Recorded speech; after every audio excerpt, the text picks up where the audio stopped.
Teacher ने अपने student से पूछा कौन क्या बनेगा, तो किसी ने कहा कि मैं इंजीनियर बनूंगा, कोई कहता है पायलट, कोई डॉक्टर। आज हम सारे बच्चों को यही सिखाते हैं, माजरत से यही बनना है।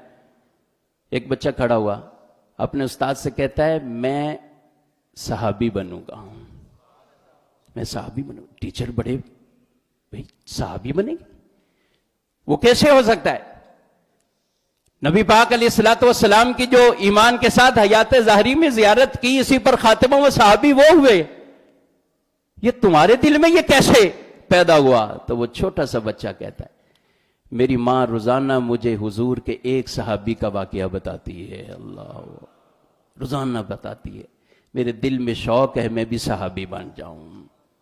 ये मेरे और आपके लिए जितने भी वालिद यहां बैठे हुए हैं और इस पैगाम को जितनी भी माएँ सुने, कभी सोचें अपने बच्चों की इस नहज पर भी कभी तरबियत की है, कभी सुनाया उनके नबी पाक की खूबसूरत वाकयात, आपके असहाब के वाकयात के उनके दिलों में शौक पैदा हो, सबको एक ही तरफ चलाने के लिए शुरू से ही तरबियत। अरे भाई दुनिया को पहले देखो, बाकी सब मामलत बाद।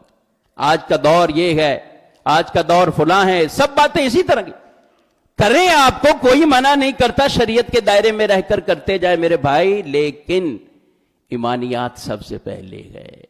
बच्चों को ऐसा लिबरल ना बना दें कि कल को आपके लिए हाथ उठाकर कोई दुआ करने वाला ना हो। बच्चों को ऐसा ना बना दें कि कल को यही औलादें मां बाप के लिए वबाल बन जाएं।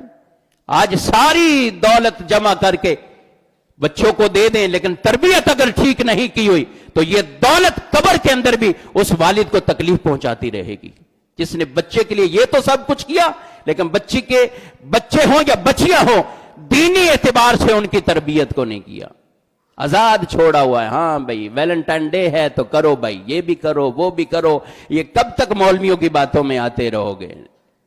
ये इस्लाम की बातें हैं, मौलवी के नाम से लोगों को मजीद इसमें तनफ्फुर ना फैलाएं। इस्लाम की बात है, हया ईमान के हिस्सों में से एक शाख है, और जिसके अंदर हया नहीं है, रसूलुल्लाह फरमाते जब तेरी हया फौत हो जाए तो फफल मा शेता, फिर जो तेरे दिल में आए फिर कर। तेरी हयाई जब चली गई है तो अपनी नस्लों की इन्हीं अंदाज से तरबियत की